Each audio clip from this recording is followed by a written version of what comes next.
Hello students, তোমাদের সবাইকে আমাদের চ্যানেলে ওয়েলকাম জানাই। দেখো, আজ আমরা ক্লাস 8-এর জিওগ্রাফির তোমাদের প্রশ্নবিচিত্রার যে ফার্স্ট সেটটি রয়েছে সেই সেটের আজকে আমরা সমস্ত কোশ্চেনের আনসারগুলি দেখে নেব। তাহলে চলো দেরি না করে আজকে ক্লাসটি শুরু করি। দেখো, ফার্স্ট যে কোশ্চেনটা রয়েছে, পৃথিবীর গভীরতম কৃত্রিম গর্তটি হলো কোলা। আমরা যখন পেড ক্লাস স্টার্ট করেছিলাম, তো তোমাদের এই চ্যাপ্টার থেকে ম্যাক্সিমাম যে কোশ্চেনগুলো আমি প্রশ্নবিচিত্রা মানে পাবলিশ হওয়ার আগেই মানে করিয়ে দিয়েছিলাম, ক্লাস ওয়াইজ যে চ্যাপ্টার ওয়াইজ যে ক্লাসগুলো দিয়েছিলাম, দেখো তার মধ্যে থেকে এই প্রশ্নটাও করিয়েছিলাম, কোলা। নেক্সট ওয়ান, পৃথিবীর মহাসাগরগুলির তলদেশ গঠিত হয়, আনসার হবে সিলিকন ও ম্যাগনেসিয়াম দিয়ে। মহাসাগর বলেছে, তাই আনসারটা হবে সিলিকন ও ম্যাগনেসিয়াম দিয়ে। থার্ড, উষ্ণ প্রশ্নবনে জল গরম হয়, আনসার হবে ভূতাপ শক্তির জন্য। পৃথিবী পৃষ্ঠের গড় তাপমাত্রা ভীষণ ভীষণ ইম্পর্টেন্ট, আনসার হবে 15 degree centigrade. Next one, S তরঙ্গ প্রবাহিত হয় কঠিন মাধ্যমের মধ্যে দিয়ে। এস তরঙ্গ সবসময় কঠিন মাধ্যমের মধ্যে দিয়ে প্রবাহিত হয়। তারপর অন্তঃকেন্দ্রমণ্ডল ও বহিঃকেন্দ্রমণ্ডলের মধ্যে রয়েছে লেহমান বিযুক্তি রেখা। ওকে, দেখো আমরা 1 মানে এর দাগের সমস্ত কোশ্চেন আনসারগুলি আজকে দেখে নিলাম। ওকে, এবার চলে আসি 2.a। 2.a-তে দেখো ফার্স্ট রয়েছে ভারতের প্রতিবেশী দেশগুলির মধ্যে সার্কভুক্ত দেশ নয়, আনসার কি হবে? আনসার হবে চীন ও মায়ানমার। ওটা পেন্সিলে লিখেছি, বুঝতে অসুবিধা হলে শুনে লিখে নাও। তারপর ভুটানের প্রধান নদীর নাম হলো মানস এবং প্রধান ভাষা হলো জাংথা। ওকে, এটা হবে জাংথা, লিখে দিলাম। নেক্সট চলে আসি, তাহলে আমরা 2-এর দাগেরগুলো কমপ্লিট করলাম, 1-এর দাগের 2-এর দাগের কমপ্লিট করলাম। এবার চলে আসি বিতে, শুদ্ধ ও অশুদ্ধ লেখো। ফার্স্ট রয়েছে সার্কের সদস্য দেশের সংখ্যা হলো 8টি, এটি শুদ্ধ। নেক্সট ওয়ান, নেপালের প্রধান ভাষা হলো বাংলা। একদমই না, কারণ নেপালের প্রধান ভাষা কি? নেপালি, তাই আনসারটা হবে অশুদ্ধ। 3-এর দাগে নিচের দেখো, পাকিস্তানের জলসেচ ব্যবস্থা কী ধরনের, তারপর নেপালের পর্যটন শিল্প সম্পর্কে কী জানো লেখো। সারা পৃথিবীর পর্বতারোহী নেপালের পর্বতারোহণ করতে আসেন কেন? এই সমস্ত কোশ্চেনের মানে প্রশ্নগুলো দেখে নাও, আনসারগুলো আমি বলে দিচ্ছি। ওকে, আর তোমাদের পরের আনসারে যাওয়ার আগে বলি, তোমাদের 1 জানুয়ারি থেকে পেড ক্লাস স্টার্ট হয়েছে। পেড ক্লাসের মধ্যে সমস্ত হিস্ট্রি জিওগ্রাফির নোটস, স্যারের সায়েন্স এবং ম্যাথসের নোটস সেখানে প্রোভাইড করা হচ্ছে।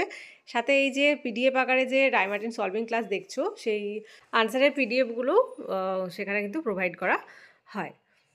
তাহলে চলো, ফার্স্ট 3-এর দাগে ফার্স্ট কী বলছে, পাকিস্তানের জলসেচ ব্যবস্থা কী ধরনের, এর আনসারটা আমরা দেখে নিই।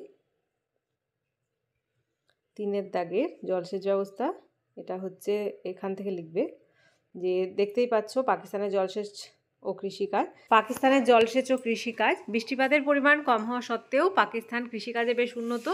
পাকিস্তানের কৃষিকাজ মূলত জলসেচের ওপর নির্ভরশীল। পাকিস্তানের জলসেচ প্রধানত খালের মাধ্যমে হয়ে থাকে। সিন্ধু ও তার উপনদীগুলোতে বাঁধ দিয়ে জলাধার তৈরি করা হয়েছে। জলাধারগুলো থেকে একাধিক সেচখাল কাটা হয়েছে। পাকিস্তানের বেশিরভাগ জলসেচ এইভাবে করা হয়, তবে পশ্চিমে শুষ্ক অঞ্চল মাটির নিচে সুড়ঙ্গ কেটে কৃষিক্ষেত্রে জল নিয়ে যাওয়া প্রথা আছে, যার নাম ক্যারেজ প্রথা। ক্যারেজ প্রথা ভীষণভাবে ইম্পর্ট্যান্ট। নেক্সট ছিল নেপালের পর্যটন শিল্প, এটা তোমাদের টেক্সট থেকেই নেওয়া হয়েছে। দেখো, পর্যটন নেপালের বৃহত্তম শিল্প, বিদেশি মুদ্রা আহরণের বৃহত্তম উৎস। পৃথিবীর 10টা উচ্চ পর্বতশৃঙ্গের মধ্যে 8টা নেপালের অবস্থিত। সারা পৃথিবীর পর্বতারোহীরা নেপালে পর্বতারোহণ করতে আসেন। পৃথিবীর উচ্চতম পর্বতশৃঙ্গ, এখান থেকে শর্ট কোশ্চেন পেতে পারো তোমরা, যে উচ্চতম পর্বতশৃঙ্গ কি? মাউন্ট এভারেস্ট, প্রত্যেকেই জানো এটা, যার উচ্চতা 8848.86 মিটার। আগে ছিল 48 মিটার, এখন 86 বৃদ্ধি পেয়েছে।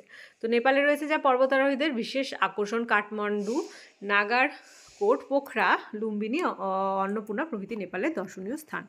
নেক্সট চলে আসি ট্রেকিং বা পর্বতারোহণ মানে নেপালের কেন পর্বতারোহীরা আসেন, সেই 3.3-এর দাগের 3-এর প্রশ্নটা। তার আনসার, পৃথিবীর উচ্চতম শৃঙ্গ মাউন্ট এভারেস্ট নেপালে অবস্থিত, যা সমগ্র পৃথিবীর পর্বতারোহীদের কাছে অত্যন্ত আকর্ষণীয়। পর্বতশৃঙ্গ জয়ের আকর্ষণে পর্বতারোহীরা নেপালের বিভিন্ন পর্বতের বেস ক্যাম্পে চলে আসে। এর ফলে বহু বৈদেশিক মুদ্রা আহরণ করা হয়।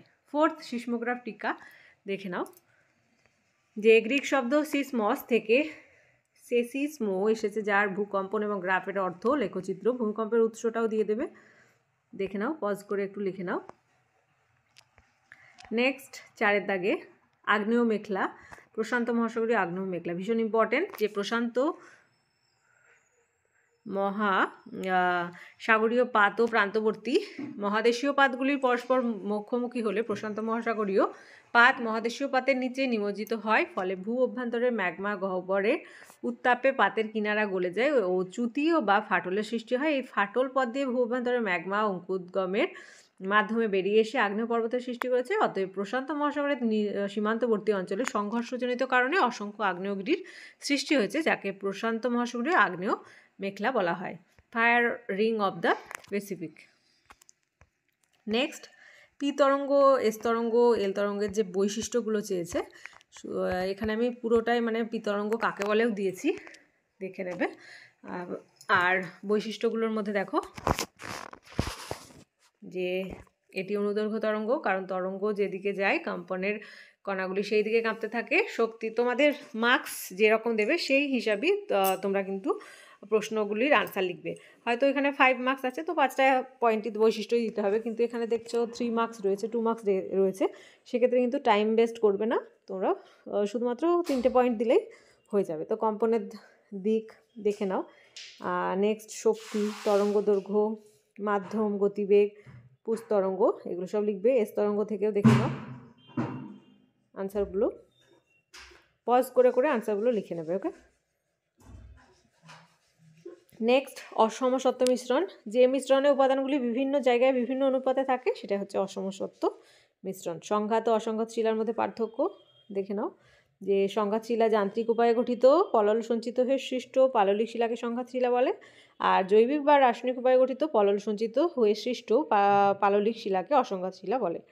আর কি লিখবে, যে দানার আকৃতি অপেক্ষাকৃত বড় আর এগুলো ছোট। পরেরটা, কাঠিন্য, শিলার কাঠিন্য অপেক্ষাকৃত বেশি, এর নরম। মূল শিলার বৈশিষ্ট্য, যে বৈশিষ্ট্য বজায় থাকে, মূল শিলার বৈশিষ্ট্য বজায় থাকে মানে এই শিলার মধ্যে, আর এই শিলা মূল শিলার বৈশিষ্ট্য দেখা যায় না। পরিবর্তন, মূল শিলার বৈশিষ্ট্য অপরিবর্তিত থাকে, মূল শিলার বৈশিষ্ট্য পরিবর্তিত থাকে। গুরুত্ব, কৃষিকাজের জন্য উপযুক্ত, শিল্প কাজের জন্য উপযুক্ত। উদাহরণ, বেলে পাথর, কাদা পাথর, এটা হচ্ছে সংঘাত শিলার উদাহরণ।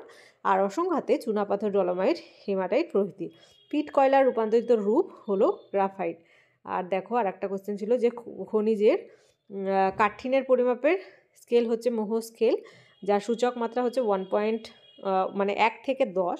আর সবচেয়ে সর্বনিম্ন সূচক মাত্রা আছে কোন খনিজে, সেটা হচ্ছে ট্যাল্ক। আর সব থেকে বেশি 10 যার সূচক মাত্রা সেটা হচ্ছে হিরে।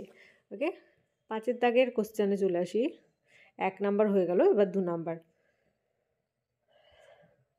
দেখো, মার্বেলের বৈশিষ্ট্য, ওটাতেই ছিল সূচক, যেটাই ছিল যে মার্বেল পাথর দেখতে খুব সুন্দর, মসৃণ ও চকচকে, অ্যাসিডে মার্বেল দ্রুত ক্ষয়ে যায়। তোমাদের এই যে পিডিএফ দেখতে পাচ্ছ, পিডিএফগুলো পেতে তোমরা আমাদের পেড ক্লাসে যুক্ত হতে পারো। পেড ক্লাসে যুক্ত হওয়ার সমস্ত ডিটেলস এবং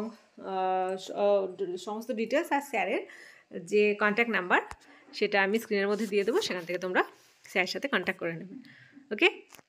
নেক্সট চলে আসি শিলা। দেখো,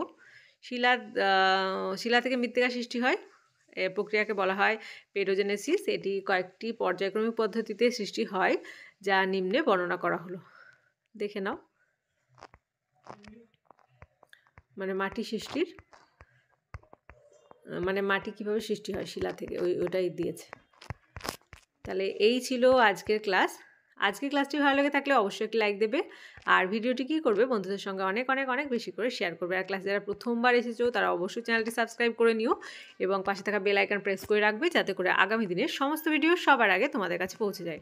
তোমাদের পেড ক্লাস আগেই বললাম যে 1 জানুয়ারি থেকে স্টার্ট হয়েছে। অনেকেই তোমরা অ্যাডমিশন নিয়েছো, আবার অনেকে নিচ্ছ, তাই এখনও পর্যন্ত মানে পেড ক্লাসের যে অ্যাডমিশন সেগুলো চলছে। যদি কেউ ইন্টারেস্টেড থাকো স্যারের সাথে কন্ট্যাক্ট করে নেবে, কন্ট্যাক্ট নাম্বার আমি স্ক্রিনের মধ্যে দিয়ে দেবো। আর তার সাথে হিস্ট্রি জিওগ্রাফির সমস্ত ক্লাস আর স্যারের ম্যাথ এবং সায়েন্সের সমস্ত নোট সেই গ্রুপের মধ্যে প্রোভাইড করা হচ্ছে। আর এই যে পিডিএফ দেখতে পাচ্ছ, পিডিএফের আনসারগুলো সেখানে কিন্তু পোস্ট করা হবে। ওকে, তাহলে আজ এই পর্যন্তই। তোমরা সবাই খুব খুব খুব ভালো থেকো। Thank you.